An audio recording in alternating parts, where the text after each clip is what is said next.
এটা যে শেষ জামানের হাদিসে আছে আপনাকে বললে আপনি বিশ্বাস করবেন? আখিরুজ্জামান কিয়ামতের আলামতের যতগুলো হাদিস আছে এর মধ্যে একটা এরকম হাদিস আমি পড়েছি যে শেষ জামানায় মেয়েদেরকে ধরা হবে, ওদের পেট কেটে ফেলা হবে। আর কোন নিদর্শনের জন্য অপেক্ষা করছেন?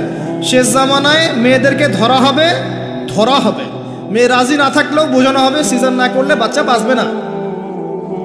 মেয়ে রাজি না থাকলেও, পরিবার রাজি না থাকলেও বোঝানো হবে, বিজনেস, যে সিজার না করলে আপনার মেয়েকে বাঁচানো যাবে না, আপনার সন্তানকে বাঁচানো যাবে না, পরিস্থিতি খুবই খারাপ। এমনভাবে ব্রেইন ওয়াশ করা হবে, ভয়ে বাচ্চা, মা বলবে হ্যাঁ করেন, সিজার করেন, বাবা বলবে হ্যাঁ করেন, কোনো সমস্যা নেই, জানেন। এবং এর পিছনে লাখ টাকা, 2 লাখ টাকা, 5 লাখ টাকা নির্দ্বিধায় খরচ করা হবে। Business, total business. একটা ক্রিটিক্যাল অবস্থা এক জিনিস, আর নর্মালি সবাই গণহারে সিজার করছে আরেক জিনিস। এটা টোটালি একটা ব্যবসা এবং পুরো মানব জাতিকে ধ্বংস করার প্ল্যান। এটা জুলুম, মেয়েদের উপর একটা জুলুম। শেষ জামানে হাদিস এসেছে যে আখিরুজ্জামানে মেয়েদেরকে ধরা হবে, মানে মেয়েরা ধরা দিবে না, ধরা হবে, পেট কেটে ফেলা হবে, এর ভিতরে যা আছে ওকে বের করে ফেলা হবে। স্পষ্ট টাটকা হাদিস। কেউ দলিল চাইলে আমাকে নক করেন, আমি দিব দলিল ইনশাআল্লাহ। কোন সময়ের জন্য অপেক্ষা করছেন? এই সিজারিয়ান এই ট্রেডিশনটা আজকে থেকে 50 বছর আগে ছিল। আপনার দাদিরা কি এইভাবে সন্তান জন্ম দিয়েছে? তাদের 11টা বাচ্চা হইতো, 12টা 15টা বাচ্চা হইতো, আর আমার 1টা 2টাতেই সিজার লাগে। গরু ছাগলের বাচ্চা হয়, আমাদের বাচ্চা হইতে পারে না? সুবহানাল্লাহ, সুবহানাল্লাহ। ইভেন আমার ক্ষেত্রে এমন হয়েছিল। 12 ঘন্টার মধ্যে না করলে আপনার ওয়াইফকে বাঁচানো যাবে না। বললাম ওয়াইফ বাঁচবে, নর্মালি হবে, নর্মালি করবে। আমি যাই না মাঝে দাঁড়ানো, আলটিমেটাম সময় দিচ্ছে যে সময়ের আগে হবে না, সময় এটা পার হয়ে গেলে সিরিয়াস অবস্থা, মারা যেতে পারে, মরবে না, এভাবেই হবে, করান। এভাবেই হয়েছে, এভাবেই হয়েছে। কি সমস্যা? মানুষকে ভয় দেখানো হয় এখানে। আমি এই কথাটা এই জন্য বললাম যে যারা পুরুষ আছেন আপনারা এবং যারা সন্তানের বাবা হচ্ছেন, আপনারা আপনাদের স্ত্রীদের জীবনটাকে এভাবে ধ্বংসের মুখে ঠেলে দিন না, ওদের এত জুলুম করেন না। আল্লাহ পাক প্রাকৃতিক নিয়ম দিয়েছেন, এভাবেই বাচ্চা হবে ইনশাআল্লাহ। ক্রিটিক্যাল অবস্থা এক জিনিস, একটা ক্রিটিক্যাল সিচুয়েশন হয়েছে তখন আপনি করতে পারেন, সেটা আলাদা বিষয়। নর্মালি এমন একটা ট্রেডিশন বানাচ্ছেন কেন? ঘরে ঘরে সিজার, কি দরকার আছে? আশ্চর্য একটা ব্যাপার, আশ্চর্য। এরপরে দেখবেন আরো 2 বছর তাকে এই বোঝা বয়ে বেড়াতে হয়। যাই হোক, হাদিসের মধ্যে আসেন, দাসী মনিবকে জন্ম দিবে, মানে দাস দাসীর মতো আচরণ করা হবে পিতামাতার সাথে। এটা এখনকার সাইন। আপনি এই বিশ্বের দিকে তাকান, দেখেন কি হচ্ছে। আরেকটা ব্যাখ্যা কি হতে পারে? এটা আমি এখন করতে পারবো। এই ব্যাখ্যা আজকে থেকে 500 বছর আগে করা সম্ভব ছিল না। সত্যি সত্যি দাসী মনিবকে জন্ম দিবে। কিভাবে? মনে করেন একটা রাষ্ট্রের নাম সিঙ্গাপুর। কি নাম? আচ্ছা, ওইখানকার মেয়েরা খুবই আধুনিক, ফেমিনিস্ট মানে হচ্ছে নারীবাদী, নারী পুরুষের কোনো ভেদাভেদ নাই, কাঁধে কাঁধ মিলিয়ে সব করবো, ওকে ফাইন। এখন তারা তাদের কেরিয়ারের পিছনে ছোটে, সকালবেলা উঠেই জব এবং চাকরি, কেরিয়ার ইত্যাদি ইত্যাদি। বিয়ে শাদী করেছে, ফর্মালিটিস করতে হয়। কেউ কেউ আবার ওই লিভ টুগেদার থাকে, কেউ কেউ মেয়েকে বিয়ে করে ইত্যাদি ইত্যাদি, কেউ ছেলেকে বিয়ে করে, এমনও চলছে এখন আর কি। তো কেউ কেউ আবার ভুল করে বিয়ে করে ফেলেছে, এখন সন্তান হয়ে গেছে, একটা সন্তানকে তো মানুষ করার সুযোগ নাই, সন্তানকে ডে কেয়ার সেন্টার দিয়ে এসেছে। আবার কারো কারো সন্তান নেয়ার মতো সময়ই নাই, ক্যারিয়ার নিয়ে ব্যস্ত। কথা বুঝতে পারছেন? সন্তান 7 মাস 9 মাস পেটে ধারণ করব, আবার এই সিজার বা নর্মাল ডেলিভারি, আরো 2 বছর কষ্ট ইত্যাদি ইত্যাদি। দরকার কি সন্তান নেওয়া? কি করা যায়? দরিদ্র দেশগুলো থেকে মেয়েকে হায়ার করা। যেমন দরিদ্র দেশ মনে করেন যে আমাদের ধরেন মালদ্বীপ বা আমাদের শ্রীলঙ্কা বা আমাদের আফগানিস্তান বা আমাদের অন্যান্য যেগুলো দরিদ্র কান্ট্রি আর কি, ইন্দোনেশিয়া থেকে বেশি নেওয়া হয়, যেগুলোর মাথা পিছু অনেক কম। আচ্ছা, একটা দরিদ্র দেশের মেয়েকে নিয়ে এসে একজন পুরুষ স্পার্ম মানে শুক্রাণু, তার যে শুক্রাণুটা আছে, এই শুক্রাণুটা বিশেষ পদ্ধতিতে ওই মেয়ের ওই ডিম্বাণুর সাথে মিলিত করে ইনজেক্ট করা হয়। আমি কি বোঝাতে পারছি? একটু বোঝার চেষ্টা করেন। শুক্রাণুটাকে নিয়ে মেডিকেল সায়েন্সের এখন অনেক পদ্ধতি আছে, এর মধ্য দিয়ে শুক্রাণু ডিম্বাণুকে একসাথে একত্রিত করে গর্ভের মধ্যে রেখে দেওয়া হয়। এবার এখানে বাচ্চা কনসেপ্ট করে, আস্তে আস্তে আস্তে বাচ্চা বড় হচ্ছে। কার্পেটে বাচ্চা বড় হচ্ছে ওই গরিব মেয়েটা, আর শুক্রাণু কার? ওই বড় লোকের। কথা বুঝতে পারছেন কি? যার স্বামী আর স্ত্রী দুজনে ব্যস্ত, সন্তান নেওয়ার ফুরসত নাই, স্ত্রীর সন্তান নেওয়ার ফুরসত নাই, স্ত্রী ব্যস্ত ক্যারিয়ারের পেছনে, ফ্যামিনিস্ট। এবার 9 মাস এই মেয়েটাকে খুব ভালো মতো খাওয়ানো হবে, ভালো খাওয়ানো হবে, ফ্রেশ পানি খাওয়ানো হবে, ফ্রেশ খাবার, একদম তরতাজা একটা বাচ্চা চাই। 9 মাস পরে এই মেয়ে বাচ্চা খালাস করলো, সিজার হলো বা নর্মাল ডেলিভারি হলো। এই যে বাচ্চাটাকে জন্ম দিল এই মেয়েটা, গরিব মেয়েটা, এবার এই মেয়েটাকে কিছু ডলার দেয়া হলো। তুমি 9 মাস গর্ভধারণ করেছো, তোমাকে পারিশ্রমিক দেওয়া হলো, বাচ্চাটা আমাকে দাও, তুমি বিদায় নাও। এই মেয়ে পারিশ্রমিক নিয়ে চলে আসলো। এখন এই যে বাচ্চাটা জন্ম নিল, এই বাচ্চাটা কার বাচ্চা? দাসীর না মনিবের? কার শুক্রাণু আছে? এই হচ্ছে হাদিসের ব্যাখ্যা। এখন করতে পারবেন আপনি ব্যাখ্যা, আজকে থেকে 500 বছর আগে এই ব্যাখ্যা করতে পারতেন না, কারণ এই ফিতনা 500 বছর আগে ছিল না। এই যে দাসী তার মনিবকে জন্ম দিয়ে চলে গেল। নবী সাল্লাল্লাহু আলাইহি ওয়াসাল্লাম 1400 বছর আগে বলেছেন এমন একটা সময় আসবে দাসী মনিবকে জন্ম দিবে। চিন্তা করেন আর কতটুকু সময় বাকি আছে আপনার হাতে, আপনিই ভাবতে থাকেন। আমি তো বেশি বললে সমস্যা, হজম হয় না কিছু মানুষের। খালি চোখ কান বন্ধ করে খাও দাও ঘুমাও, 5 ওয়াক্ত নামাজ পড়ো, ব্যাস এনাফ। যখন সমস্যা আসবে তখন দেখা যাবে, এমন ভাব মানুষের আর কি। মনে করেন যে চাঁদ এবং পৃথিবী আছে একটা এই যে গ্রহণের মধ্যে। এখন অন্য একটা গ্রহাণু আসছে পৃথিবীর দিকে, ধেয়ে আসছে। অনেক সময় দেখা যায় না খবরে, ধেয়ে আসছে গ্রহাণু, দেখা যায় না? ধরেন ধেয়ে আসছে এবং বিজ্ঞানীরা নিশ্চিতভাবে বললো যে আগামী 10 বছরের মধ্যে এটা লেগে যাবে, আগামী 10 বছরের মধ্যে এটা পৃথিবীতে এসে পড়বে, বা 10 ঘন্টা পর পড়বে, বা 10 মাস পর পড়বে, এমনটা বলে দিল বিজ্ঞানীরা। এখন আপনি কি করবেন? আচ্ছা যখন আসবে তখন দেখা যাবে, এত ব্যস্ত হওয়ার কিছু নাই, ঘুমাও খাও ফুর্তি করো, যেমন দিনকাল যাচ্ছে যাক, কোনো সমস্যা নেই। এখন আরেক দল মানুষ চিন্তা করছে ওই গ্রহাণুটাকে কিভাবে সরিয়ে দেওয়া যায়, সরিয়ে দিয়ে পৃথিবীকে কেমন করে বাঁচানো যায়। কারা বেশি স্মার্ট? ওরা সরানোর চেষ্টা করে না, ওরা বলে যে আমরা সরিয়ে দিব, ওখানে ধ্বংস করবো, ইত্যাদি ইত্যাদি। আর কেউ বোঝা আচ্ছা আসুক দেখা যাবে, সমস্যা নেই, মরতেই তো হবে একদিন, আসবে, সমস্যা কি। চমৎকার। তো এই যে একটা বুদ্ধিবৃত্তিক পরাজয়, এর ফলশ্রুতিতে আগামীর প্রস্তুতি নিতে পারবে না মানুষ। সাহাবায়ে কেরাম রাদিয়াল্লাহু আনহুম মসজিদে বসে একটা বিষয় নিয়ে কথা বলছেন, নবী সাল্লাল্লাহু আলাইহি ওয়াসাল্লাম পাশ দিয়ে যাচ্ছেন, জিজ্ঞাসা করলেন তোমরা কি নিয়ে কথা বলছো? সাহাবীরা বলছেন আমরা আলামাতুস সাআ নিয়ে কথা বলছি ইয়া রাসূলুল্লাহ, আমরা কিয়ামতের আলামত নিয়ে কথা বলছিলাম। সাহাবীরা কথা বলছেন কিয়ামতের আলামত নিয়ে, তাদের কোনো দরকার আছে কথা বলার? তারা তো জান্নাতে যাবেন সার্টিফিকেট প্রাপ্ত, তাদের কোনো দরকার আছে এগুলোর চর্চা করার? তারা চর্চা করছেন, আলামত নিয়ে কথা বলছেন। নবীজি বললেন শোনো, 10টা আলামত না আসা পর্যন্ত কিয়ামত হবে না, এত টেনশন নিও না। 10টা আলামত না আসা পর্যন্ত কিয়ামত হবে না। দাজ্জাল, ঈসা ইবনে মারিয়াম, ইয়াজুজ মাজুজ, আপনার দাব্বাতুল আরদ, আপনার 3টা ভূমিকম্প, ইত্যাদি ইত্যাদি, এরকম 10টা আলামত আসবে, তারপর কিয়ামত হবে। তো সাহাবীরা যে বসে বসে কথা বলছেন কিয়ামত নিয়ে, তারা কি বুঝতেন না যে কি করা লাগবে ইসলামের জন্য, কি করা লাগবে না? নাকি আমি বেশি বুঝি? তারা কি জন্য কথা বলছিলেন? কারণ তারা আগামীর প্রস্তুতি যাতে গ্রহণ করতে পারে। কেউ যদি মৃত্যুর আলোচনা করে, পরকালের আলোচনা করে, শেষ জামানে কথাবার্তা বলে, আলোচনা করে, এটা কি এই কারণে যে মানুষ হতাশ হয়ে বসে থাকবে, নাকি এই কারণে বরং তারা আরো উজ্জীবিত হোক এবং সময়টাকে কাজে লাগাক, আগামীর দিনগুলোকে ইবাদত করে কাটিয়ে দেখ? কোনটা উদ্দেশ্য কোনটা? কিছু মানুষকে বোঝানো যায় না, কারণ লাহুম কুলুবুন লা ইয়াফকাহুনা বিহা, কলব আছে উপলব্ধি করে না। ওয়ালাহুম আযানুন লা ইয়াসমাউনা বিহা ওয়ালাহুম আ'য়ুনুন লা ইউবসিরুনা বিহা উলাইকা কাল আনআম বাল হুম আদাল ফাউলাইকা হুমুল গাফিরুন। আমার আগের যে লেকচারার ছিলেন এই আয়াতটাকে তেলাওয়াত করেছেন না? শুনেন, আমি শুনছিলাম ওখান থেকে। তো এই ব্যক্তি জিজ্ঞাসা করছেন কিয়ামতের আলামত বলেন, নবীজি 2টার মধ্যে একটা বললেন, এটা দাসী তার মনিবকে জন্ম দিবে, যেটা আপনি এখন দেখতে পাচ্ছেন। 2 নাম্বার তিনি বলছেন, লিসেন, এই হাদিসে এটাই লাস্ট।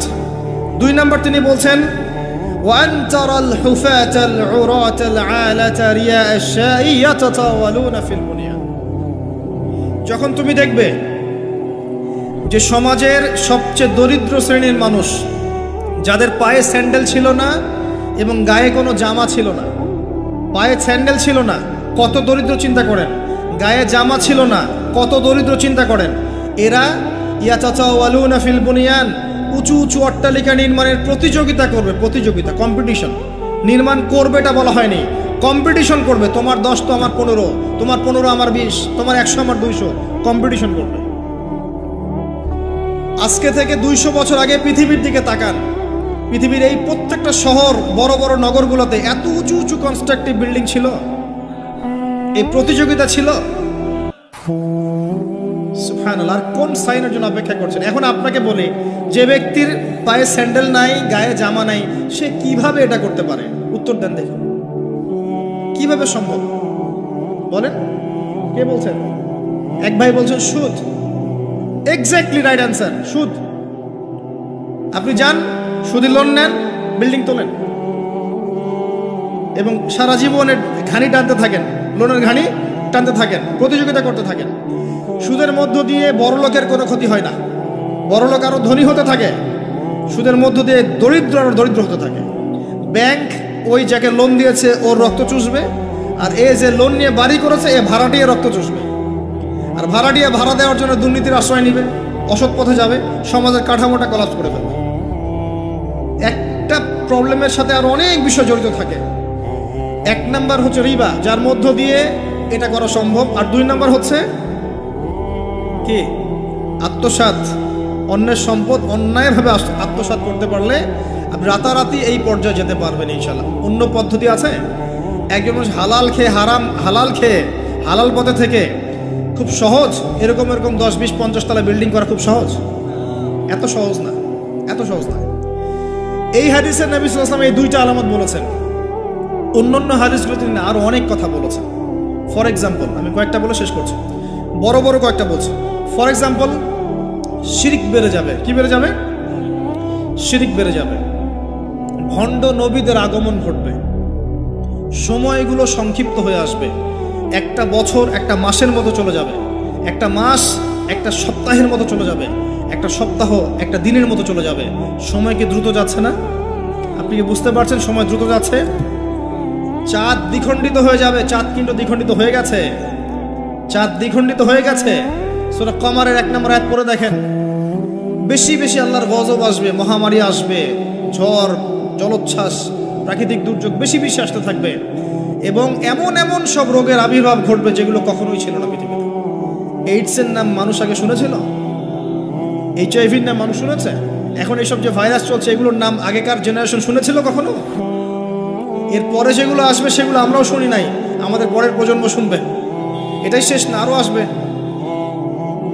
নবীজি আরো বলে গেছেন, বেশি থেকে বেশি মানুষ সুদ খাবে। যে ব্যক্তি সুদ থেকে দূরে থাকতে চাইবে তার গায়েও এসে সুদের ছিটা ফোঁটা লাগবে। মুসলিমদের মধ্যে বিভক্তি বেড়ে যাবে, আপোষে হানাহানি কাটাকাটি বেড়ে যাবে, হারাজ হত্যাকাণ্ড বেড়ে যাবে। এত বেশি হত্যাকাণ্ড হবে যে মানুষকে হত্যা করছে ও জানবে না কেন হত্যা করছি, যে নিহত হবে সেও বুঝবে না কেন আমাকে মারা হবে। প্রথম বিশ্বযুদ্ধের ইতিহাস একটা লেকচারে বলেছি, সেকেন্ড ওয়ার্ল্ড ওয়ারের ইতিহাসটা বলেছিলাম। এগুলো দেখেন সারা বিশ্বে কত মানুষকে মারা হয়েছে বিগত শতাব্দীতে, 100-150 বছর দেখে নিন। হারাজ হত্যাকাণ্ড, প্রচুর হত্যাকাণ্ড। প্রথম ওয়ার্ল্ড ওয়ারেই মিনিমাম 3 থেকে 4 কোটি মানুষকে মারা হয়েছে। দ্বিতীয় ওয়ার্ল্ড ওয়ারে 7 থেকে 8 কোটি মানুষকে মারা হয়েছে। সামনে যেটা আসবে ওখানে দেখবেন পৃথিবীর 1/3 মানুষই শেষ। অপেক্ষা করতে থাকেন। আরো বলেছেন জেনা বাড়বে, জেনা ঘরে ঘরে জেনা থাকে। আরো বাড়বে পরকিয়া, ব্যভিচার, আপনার পারিবারিক কাঠামো ভেঙে যাবে, সমাজের বন্ধন বলে কিছু থাকবে না, ভেঙে যাবে। এটা তিরমিজিতে আছে এই হাদিসটা। মসজিদগুলো হবে চাকচিক্যময়, হেদায়েত শূন্য। শেষ জামানে দেখেন মসজিদগুলো এক একটা তাজমহলের মতো, ভিতরে হেদায়েত নাই।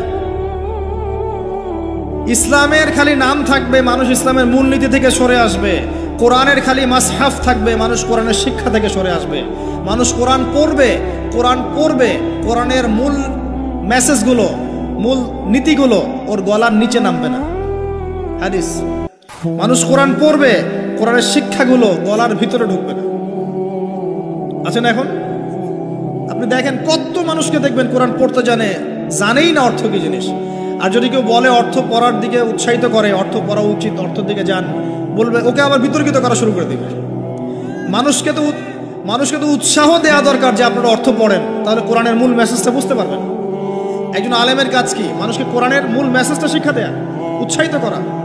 আপনি তেলাওয়াত করলে তো নেকি পাবেনই, অবশ্যই প্রত্যেক হরফে 10 নেকি পাবেন, কিন্তু তেলাওয়াত করলেই কি অর্থ বুঝতে পারবেন? অর্থ না বুঝলে কি ভিতরের কথাগুলো হজম করতে পারবেন, শিখতে পারবেন? এটা বোঝার জন্য কি লাগে ভাই? সামান্য কমন সেন্স যথেষ্ট। নবীজি বলেছেন জেনা বাড়বে এবং নারীদের সংখ্যা বাড়বে, মেয়েদের সংখ্যা বাড়বে, মেয়েদের সংখ্যা বাড়তে থাকবে।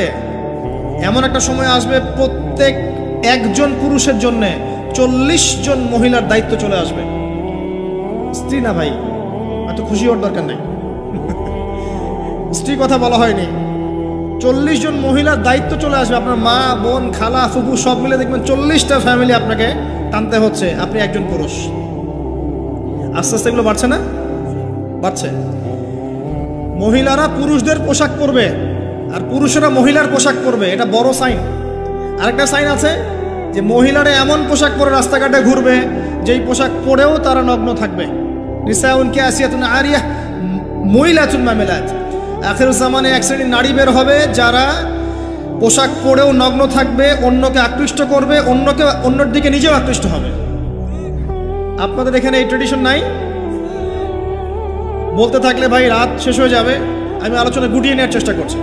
মূল কথা হচ্ছে ভাই যে আলামাতুস সাআ নিয়ে কথা বললে অনেক কথা বলা যায়। মূল বিষয়টা হচ্ছে আমাদের ইসলাম, ইসলামের বেজ, ইসলামের পিলার। মূল বিষয় হচ্ছে ঈমান, মূল বিষয় হচ্ছে ইহসান এবং আগামীর বিশ্ব সম্পর্কে সচেতনতা। যখন আমি দেখছি যে একটার পর একটা আলামত আসতেই আছে এবং যেতেই আছে, এবং এই বিশ্ব যা দেখছে আগামী বিগত বিশ্বটা দেখে নাই, তখন আমাদের উচিত প্রথমত সতর্ক হওয়া। প্রথম কাজ কি করা উচিত? সতর্ক হওয়া উচিত। তারপর তওবা করা উচিত, খালেস তওবা করে ফিরে আসা উচিত। যারা নামাজ পড়ি না নামাজ ধরা উচিত, যারা নামাজ পড়ি জামাতে নামাজ পড়া উচিত। আমাদের উচিত হালাল রিজিক অন্বেষণ করা, আমাদের উচিত জ্ঞান অর্জন করা, পড়াশোনা করা, কোরআন হাদিস পড়াশোনা করা, গবেষণা করা, স্টাডি করা এবং সন্তানদেরকে এগুলো শেখানো। আমাদের উচিত মানব সেবায় কাজ করা, উচিত আদর্শ পরিবার গঠন করার চেষ্টা করা, যুব সমাজকে দিনের ভালো ভালো কথাগুলো বলা, ওদেরকে হারাম পথ থেকে ফিরিয়ে আনার চেষ্টা করা, মা বোনদেরকে পর্দা রাখার চেষ্টা করা এবং আমাদের কাছে যতটুকু সামর্থ্য আছে আমাদের জানমাল, সময়, শ্রম, কথা, আমাদের কলম ইত্যাদি এগুলোকে দিয়ে দিন ইসলামের খেদমত করার চেষ্টা করা, যাতে আগামী দিনে যে বিশ্বটা আসবে ওই বিশ্বে আমাদের সন্তানরা ইসলাম নিয়ে বাঁচতে পারে। এটাই তো হওয়া উচিত। এর চেয়ে বেশি আমাদের কি করার আছে? আল্লাহ পাক আমাদের সবাইকে ইসলামের এই কাজগুলোকে করার তৌফিক দান করুন এবং আখিরুজ জামান সম্পর্কে সচেতন থাকার তৌফিক দান করুন। এবার এই ব্যক্তি চলে যাচ্ছেন, শেষ করে। কোন ব্যক্তি ভাই? সাদা ব্যক্তি, হ্যাঁ। এই ব্যক্তি চলে যাচ্ছেন আর উমর রাদিয়াল্লাহু আনহু পাশে বসে আছেন। তিনি বলছেন ফালাবিস্তু মালিয়ান, আমি চুপচাপ বসে থাকলাম। এই ব্যক্তি উঠে চলে গেল। সাহাবায়ে কেরাম বসে থাকলাম চুপচাপ, যেন গাধের মধ্যে পাখি বসে আছে। এবার নবী সাল্লাল্লাহু আলাইহি ওয়াসাল্লাম কিছুক্ষণ চুপচাপ বসে থাকলেন মাথা নিচু করে। এবার তিনি বললেন, ইয়া উমর, হে উমর, আতাদরি মান সাইল, তুমি কি জানো এই যে ব্যক্তি প্রশ্ন করতে এসেছিল এই ব্যক্তি কে ছিল? ওমর, তুমি কি জানো? ওমর ইবনে খাত্তাব বলছেন, আল্লাহু ওয়া রাসূলুহু আলাম, আল্লাহ এবং তার রাসূল ভালো জানেন কে ছিল, আমি তো জানি না। তখন নবী সাল্লাল্লাহু আলাইহি ওয়াসাল্লাম বলছেন, ইন্নাহু জিবরিল, এই ব্যক্তি ছিল জিবরাইল আলাইহিস সালাম। সুবহানাল্লাহ। আতাকুম ইউআল্লিমুকুম দীনাকুম, তিনি এসেছিলেন তোমাদেরকে তোমাদের দ্বীন ইসলাম শেখাতে। কি জন্য এসেছিলেন? প্রশ্নোত্তরের মাধ্যমে তোমাদেরকে তোমাদের দ্বীন ইসলাম শেখাতে এসেছেন। জিবরাইল আলাইহিস সালাম মাটিতে এসেছেন মানুষের রূপ ধরে। পৃথিবীতে ইতিহাসে একবারই তিনি জনসমক্ষে এসেছেন, সবার সামনে মানুষের রূপ ধরে। অন্য সময় জনসমক্ষে আসেন নাই। নবী সাল্লাল্লাহু আলাইহি ওয়াসাল্লামের কাছে একা একা এসেছেন, কিন্তু সবার সামনে পাবলিকলি একবার এসেছেন। এই হাদিসটার নাম হাদিসে জিবরিল। মিশকাতে আছে, সহিহ মুসলিমের মধ্যেও আছে, 2 নম্বর এবং 9 নম্বর হাদিস, দেখে নিয়েন। তোমাদেরকে তোমাদের দ্বীন শেখাতে এসেছেন। তাহলে দ্বীনের মধ্যে মূল বিষয়গুলো কি? 1 নম্বর ইসলামের পিলার কি কি, 2 নম্বর ঈমানের পিলারগুলো কি কি, 3 নম্বর ইহসান কি জিনিস, এবং 4 নম্বর শেষ জামানা সম্পর্কে সচেতনতা। এগুলো কি ইসলামের অংশ না? তোমাদেরকে তোমাদের দ্বীন শেখাতে এসেছেন। 4টা প্রশ্নকে আপনি যদি পার্সেন্টেজ করেন, এক একটা প্রশ্ন হচ্ছে 25% করে, তাই না? 100%-এর 25% করে। তার মানে শেষ জামানা সম্পর্কে সচেতন থাকাটা আপনার দ্বীনের মধ্যে 25%। আল্লাহ পাক আমাদেরকে সচেতন হওয়ার তৌফিক দান করুন। আমরা দোয়া করি আল্লাহ পাক আমাদের সবাইকে দিনের সঠিক জ্ঞান অর্জন করার তৌফিক দান করুন, ইসলামের মূল বিষয়গুলোকে মেনে চলার তৌফিক দান করুন, ইসলামের দাওয়াত মানুষের কাছে পৌঁছানোর তৌফিক দান করুন। আল্লাহ পাক আমাদেরকে পরিপূর্ণ মুমিন বানিয়ে দেখ, ইমানদার বানিয়ে দেখ। আল্লাহ পাক আমাদেরকে ইহসান দান করুন যেন আমরা প্রত্যেকটা মুহূর্তে সচেতন থাকতে পারি আল্লাহ আমাকে দেখছেন। আল্লাহ পাক শেষ জামানার এই ফিতনাময় পরিবেশে ঈমান আমল নিয়ে চলার জন্যে আমাদেরকে জ্ঞান, আমাদেরকে আমল, আদর্শ পরিবার, হালাল রিজিক এবং তাসকি আত্মশুদ্ধি আল্লাহ পাক আমাদেরকে দান করুন। আমিন। আকুলু কাওলি হাযা আস্তাগফিরুল্লাহ লি ওয়া লাকুম ওয়া লিসাইল মুসলিমিন। বারাকাল্লাহু লানা ওয়া লাকুম বিল আয়াতিল হাকীম ইন্নাহু তাআলা জাওয়াদুন কারীম বারর গফুর রহিম। সবাই দোয়া পড়ি আমরা, বলেন সুবহানাকা আল্লাহুম্মা ওয়া বিহামদিকা আশহাদু আল লা ইলাহা ইল্লা আনতা আস্তাগফিরুকা ওয়া আতুবু ইলাইক। আসসালামু আলাইকুম ওয়া রাহমাতুল্লাহি ওয়া বারাকাতুহু।